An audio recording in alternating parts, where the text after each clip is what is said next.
Welcome. Take a moment to settle into stillness as you arrive fully into this space. You might have seen crystals before, in stores, online, or in someone's space, and wondered what they're actually about. For some people, they seem meaningful. For others, they feel unclear, exaggerated, or difficult to take seriously. If you find yourself somewhere in between, curious but not convinced, you're in the right place. This is not about asking you to believe anything. It's simply a grounded look at how people relate to crystals and what, if anything, might be worth understanding from your own experience. At a basic level, crystals are structured mineral formations created over time through natural geological processes. Their shapes and patterns come from consistent molecular structures, which is part of why they appear visually distinct. This is something that exists independently of any spiritual interpretation.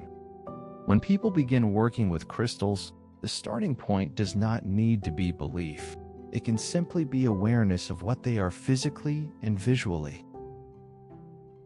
The idea of energy is where things often become less clear. Different people use this word in different ways. For some, it refers to subtle feelings or impressions in the body. For others, it connects to spiritual or metaphysical frameworks. And for many, it may not resonate at all. Instead of defining it, it can be more helpful to treat energy as a descriptive language, a way people try to articulate internal experience. For many people, crystals function symbolically rather than literally. A stone might represent calm, grounding, clarity, or protection, not because it inherently creates those things, but because of the meaning attached to it. This is similar to how we assign meaning to objects in everyday life without questioning it. The object becomes a reference point. It holds a reminder rather than a function.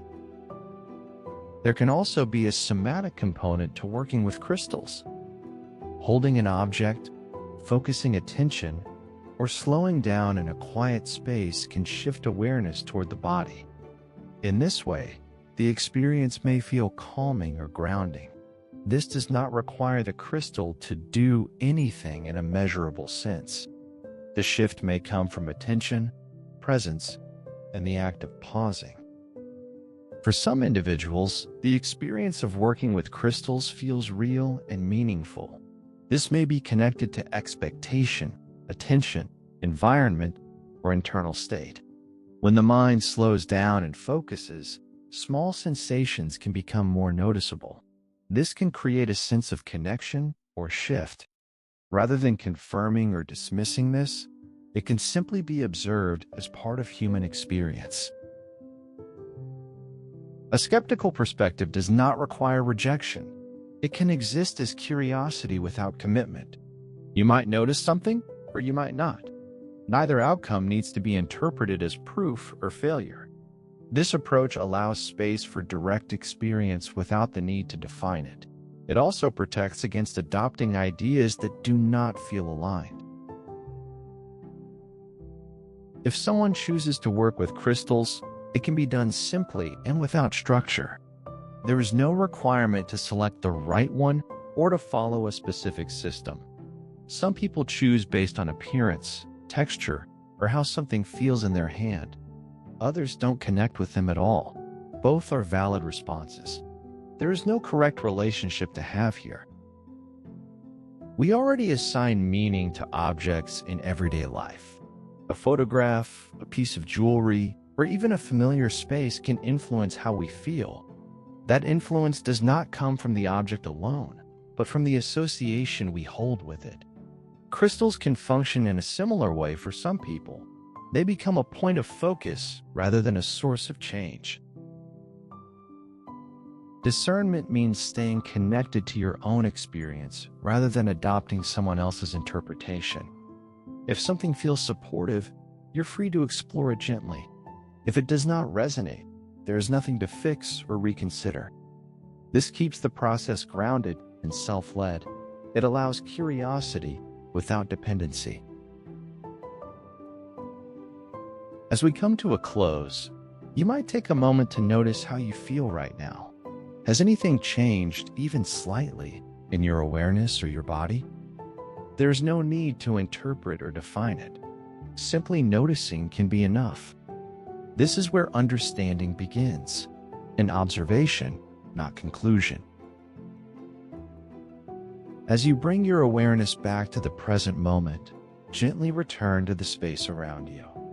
Notice the surface beneath your feet, the air on your skin, the steady rhythm of your breath. You may place a hand over your heart, feeling the quiet strength within you.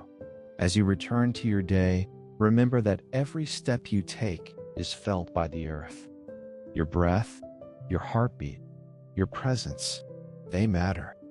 Ground yourself in the now and let the earth hold you steady. You are part of something greater. Stay connected, stay grounded, and know that healing begins with presence. I leave you with this inspiration. The light of the universe surrounds you. The love of the universe enfolds you. The power of the universe protects you. The presence of the universe watches over you. You are one with the universe. Awaken to the energies that connect us all. You are not alone. The universe is listening, and your journey matters.